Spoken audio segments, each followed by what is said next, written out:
E Gabigol, quem diria, marcou 2 gols e deixou o Flamengo mais perto do título da Copa do Brasil. Já dá para dizer que Gabigol renovará seu contrato com o rubro-negro? O vídeo de hoje do canal traz todos os detalhes.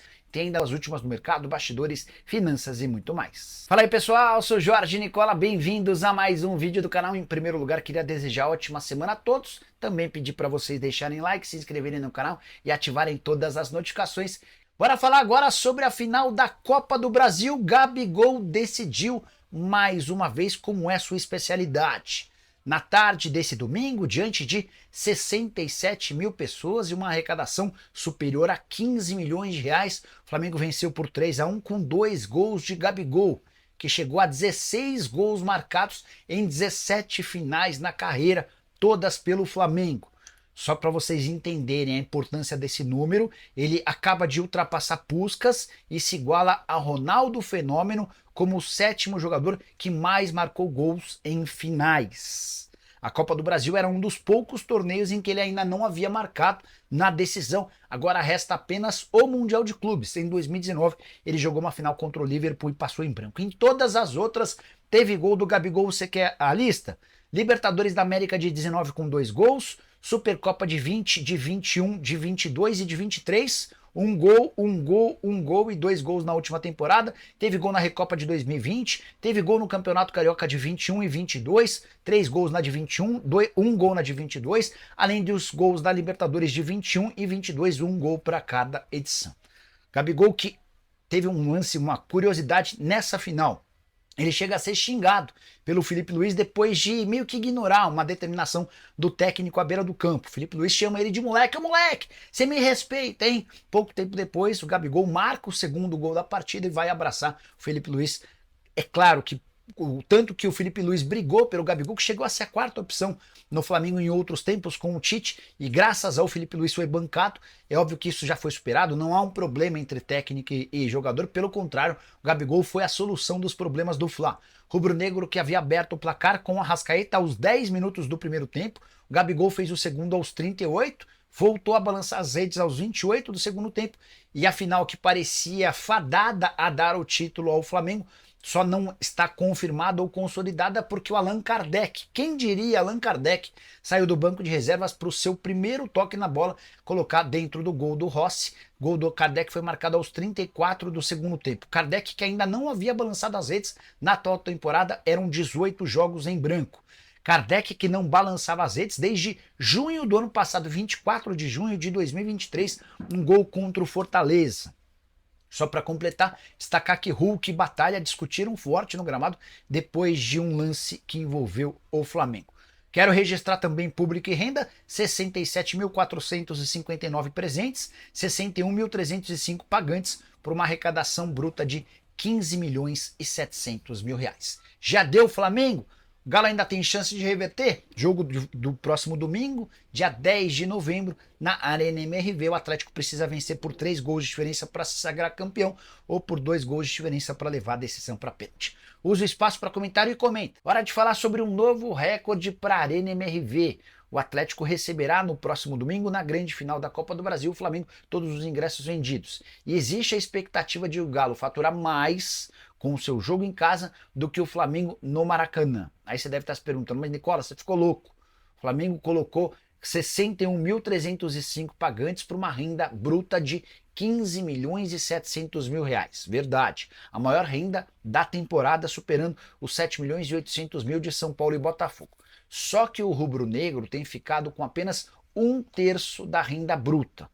Devem sobrar para o Flamengo algo na casa dos 5 milhões de reais. Uma série de problemas ligados ao Maracanã tem causado isso, não só nos jogos do Flamengo quanto do Fluminense. A expectativa do Galo é que com 44 mil ingressos para a partida da volta no próximo domingo, a arrecadação gire na casa dos 8 milhões de reais brutos. Só que o Galo, ao contrário do Flamengo, tem ficado com 80% da renda bruta como renda líquida. Então sobrariam para o Atlético mais de 6 milhões de reais. Por mais maluco que possa parecer, o Galo deve ter um lucro maior com bilheteria no jogo final dentro de casa do que o Flamengo, apesar dos 15 milhões e 700 mil. É também por isso que o rubro-negro cogita, sonha e planeja o mais rápido possível ter seu estádio próprio. Bora falar sobre o futuro de Gabigol, autor de 2 gols na vitória do Flamengo por 3-1 contra o Atlético Mineiro, primeira partida final da Copa do Brasil, disputada nesse domingo no Maracanã. Marcos Braz foi perguntado depois da partida se os gols do Gabigol ajudariam na prorrogação do contrato. O vínculo do Gabi com o Fla se encerra em 31 de dezembro. Marcos Braz foi categórico ao afirmar o seguinte, abre aspas, eu, pessoalmente, já disse várias vezes que gostaria de renovar com ele, mas não sei se será possível o Gabigol fazer gols em finais e o Flamengo só renovar com ele por causa disso. Acho que não é de bom tom. Acho que a história do Gabigol, pelo profissionalismo dele, é maior do que esses 2 gols, fecha aspas. O Braz reitera algo que eu já havia dito na semana passada. A tendência é que o contrato não seja renovado, a menos que o Gabigol seja absolutamente decisivo nessa reta final de temporada e force os dirigentes rubro-negros a uma extensão do contrato. A decisão interna é de não permanecer com o Gabigol para o próximo ano. A última oferta feita pelo Fla, que desagradou demais ao Gabigol, já tem mais de 5 meses. Renovação de contrato por apenas 1 ano, enquanto o Gabigol tinha um acordo verbal com o próprio Marcos Braz e o Bruno Spindel para uma extensão de 5 anos e 3 milhões de reais entre salários, direitos de imagem e luvas. Quem recusou, quem rejeitou esse acordo de 5 anos foi o presidente Rodolfo Landim. Desde então, nenhum avanço. Temporada do Gabigol de 34 jogos, só 7 gols e 1 assistência. De qualquer forma, com esses 2 gols na final, ele chega à incrível marca de 16 gols marcados em 17 finais com a camisa do Flamengo, tornando-se o 7º jogador que mais marcou gols em finais em todo o mundo, igualando-se, por exemplo, a Ronaldo Fenômeno. Você renovaria com o Gabigol? Caberia no seu time do coração? Já uso o espaço para comentário para deixar sua opinião. E tropeçou na bola. Acontece às melhores famílias. Logo depois, tirou a bola do Paulinho, que ia fazer o segundo gol. Jogadoraço, não pode nem pensar em tirar o Léo Ortiz da zaga. Eu continuo apenas a achar que a melhor combinação, aí é uma opinião pessoal minha, eu acho que a melhor combinação é Fabrício Bruno e Léo Ortiz. Acho que Léo Ortiz e Léo Pereira é uma zaga menos técnica do que Fabrício Bruno e Léo Ortiz. Léo Pereira anda numa fase, às vezes, não dá muita confiança. Hoje ele até não errou, mas tem errado recentemente. Anderson Rosa, você é foda. Os haters piram. Tem que respeitar a tua história e suas análises. Não somente estatística, mas de vivência futebolística. Beijão. Valeu, Anderson. Obrigado, meu amigo. Obrigado pela força. Fernando Lira Reis. Wesley é a prova de que esforço é fundamental. O Wesley é um jogador, tá aí, cara. Eu não sou dono da verdade. Eu, hoje em dia, reconheço que eu não acreditava no Wesley. Vocês todos que me acompanham... Gente, todo mundo que me acompanha com alguma regularidade sabe das minhas opiniões. Eu não vou ser cretino dizer agora, dizer Wesley sempre acredita. Não, não acreditava. Não acreditava nada. E ainda bem que eu estava errado. Ainda bem que eu estava errado. Eu digo isso sempre aqui. Ontem, quando eu comentei a escalação, eu digo, olha, eu acho faceiro demais. Mas eu acho que o Felipe Luiz merece crédito. E tomara que eu esteja errado. E eu estava, que bom. O Wesley era um cara que eu achava uma mediocridade absoluta. Ele está provando que ele pode ser um bom jogador. O que o Wesley precisa, talvez o Felipe Luiz possa ser para ele. Ele precisava de um Tele. Vocês acham que o Cafu sempre soube cruzar a bola como ele cruzava? Cafu era um grosso. Cafu foi recusado em mais de 5 peneiras. Ele mesmo conta essa história. Aí quando o Tele pega o Cafu e percebe o vigor físico, o fôlego, ele diz assim, você vai aprender a cruzar. O treino vai acabar e nós vamos lá para a ponta direita e você vai cruzar 100 bolas. E ele cruzava 100 bolas. E foi melhorando, tornou-se um dos melhores laterais direitos do mundo. Então o Felipe Luiz pode ser o Tele do Wesley, quem sabe? Que o Wesley está jogando muito com ele, eu sei. E eu realmente não acreditava. Que bom que eu estava errado. Orlando Gianordoni, já dá para renovar com o Gabriel nas bases que ele quer? Não, é cedo. O futebol não sei se voltou, mas a marra na comemoração indica que não aprendeu com o jejum. Mas, gente, vamos lá. Vamos lá, Orlando. Se não tiver marra, não é o Gabriel, cara. Se não tiver marra, não é o Gabriel. Agora, o que interessa é botar a bola no fundo da rede, cara.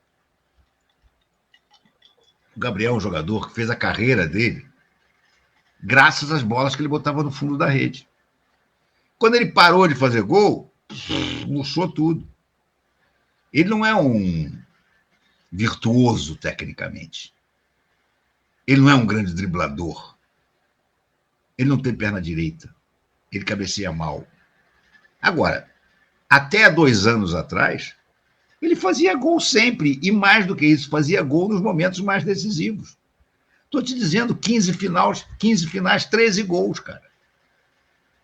Até nas finais que o Flamengo perdeu, ele fez gol. Então, cara, se ele recuperar isso, aí tem que sentar e conversar.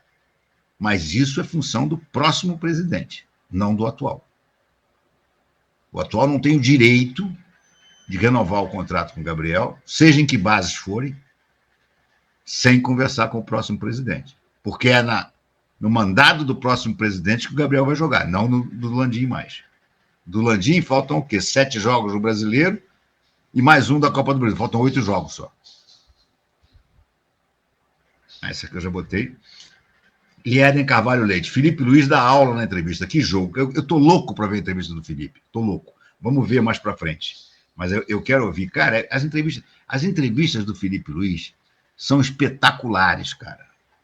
Quando a gente lembra, cara, que a gente ouvia aquela merda daquela peroração pernóstica do Tite, e a gente vê o Felipe agora falando português claro, respondendo diretamente o que é perguntado. Porra, que diferença.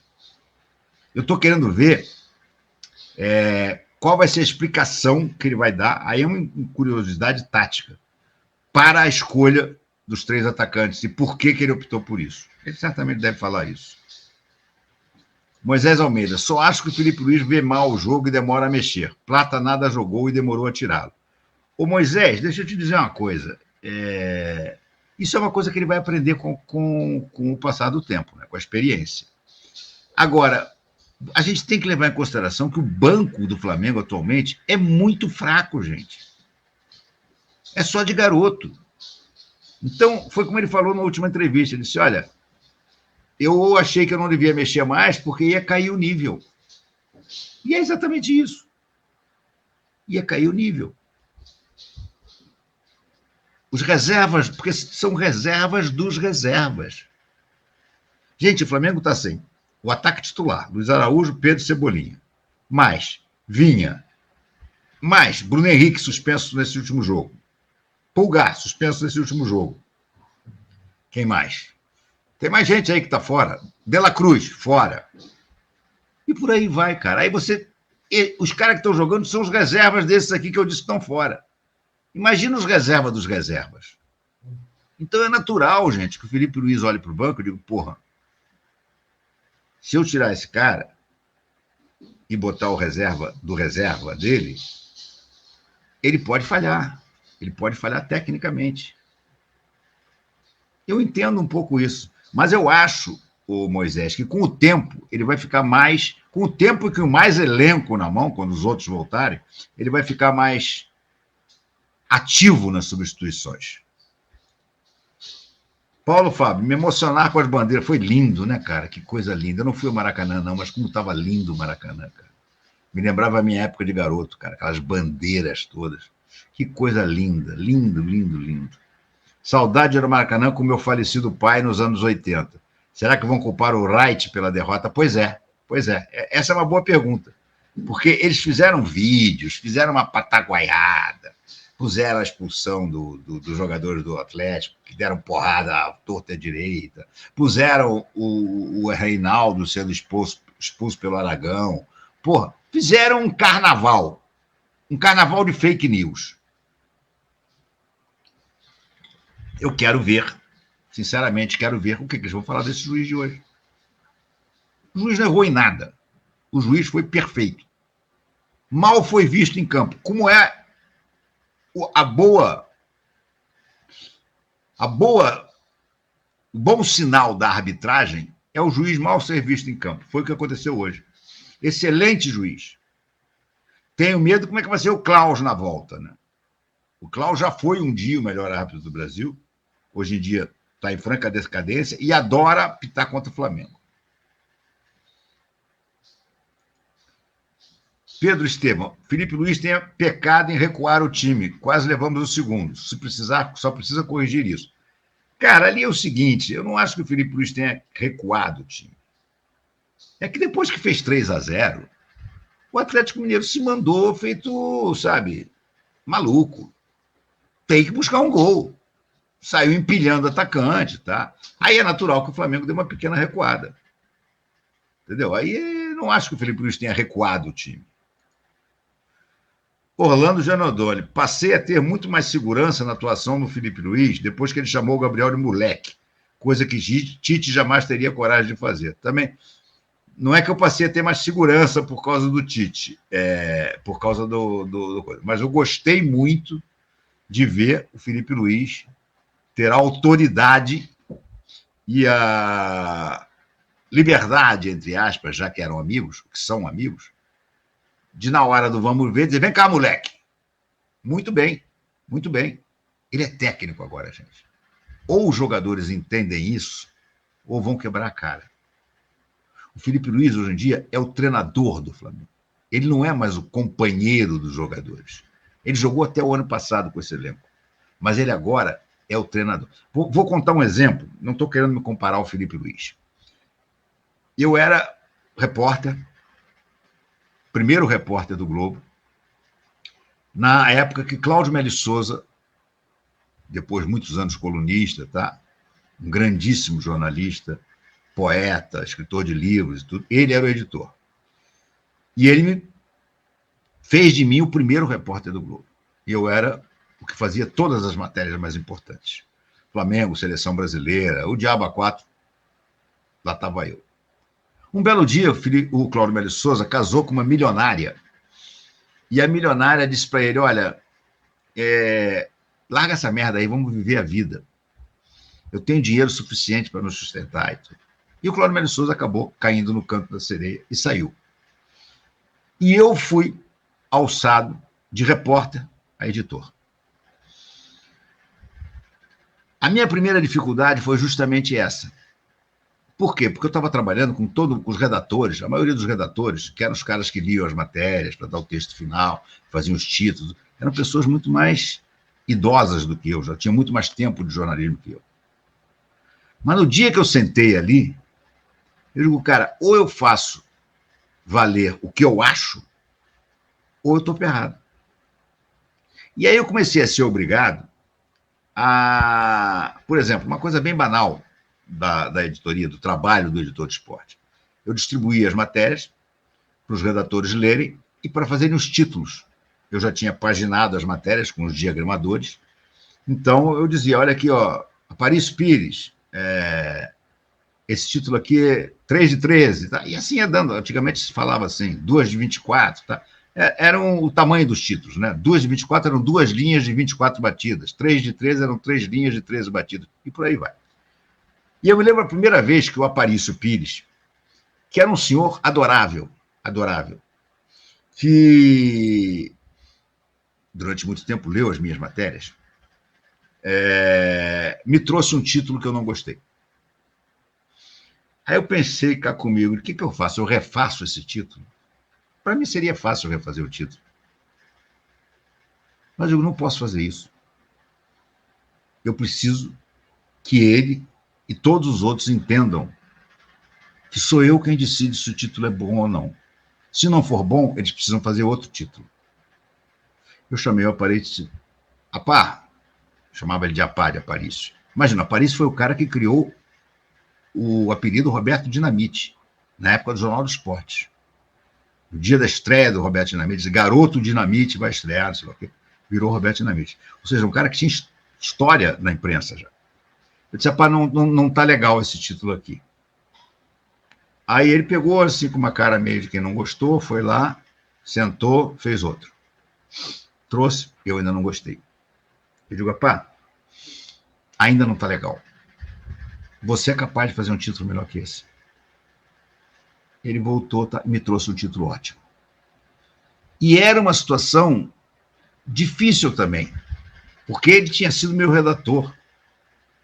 Era um cara que eu tinha, digo tinha porque ele já morreu, enorme carinho por ele, respeito. Mas, cara, a partir do momento que estava eu sentado com a bunda na cadeira elétrica, quem ia levar esporro do diretor se saísse algum título ruim na editoria de esporte do Globo, era eu, não era ele. Então, depois ele veio conversar comigo e eu digo, pá, olha só, presta atenção. Sou eu que o Evandro vai chamar e vai dar esporro se ele não gostar do título. Então eu tenho que gostar do título, para se o Evandro reclamar, eu ter argumentos para defender o título. E aí, desculpa, cara, mas eu vou sempre exigir que o título me agrade.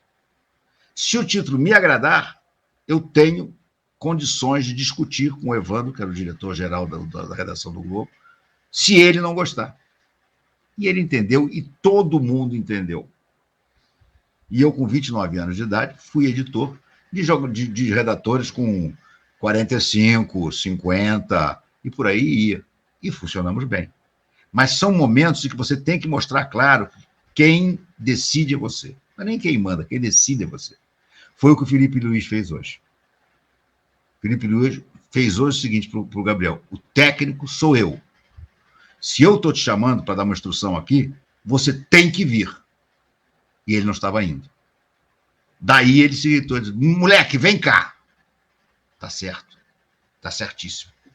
E se o Gabriel não entender isso, é melhor o Gabriel, ó. O Gabriel e qualquer outro jogador, é melhor vazar. A vitória do Flamengo sobre o Atlético Mineiro por 3-1 no primeiro jogo da final da Copa do Brasil deixou o rubro-negro em boa posição para a segunda partida. No entanto, logo após o apito final, o presidente do Atlético Mineiro, Sérgio Coelho, fez questão de provocar o Flamengo e motivar a torcida mineira, lembrando do histórico confronto entre os clubes em 2014. Na ocasião, o Atlético Mineiro, depois de perder por 2-0 no Maracanã, virou o placar com 4-1 em casa e avançou na competição, terminando como campeão. Sérgio Coelho reforçou sua confiança para o jogo decisivo, afirmando, eu acredito, a massa acredita. Vai ser um jogo diferente.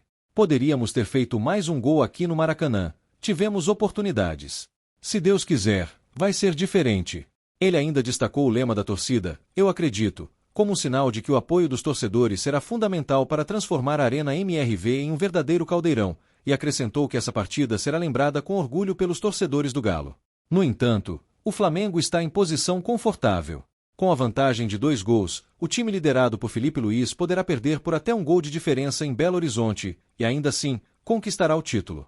Em 2024, o Flamengo já enfrentou o Atlético Mineiro na nova Arena MRV e venceu por 4-2, resultado que ainda pesa na memória do presidente do clube mineiro. Assim, a decisão da Copa do Brasil promete ser eletrizante, e o duelo entre as duas equipes certamente trará muita emoção para os torcedores de ambos os lados.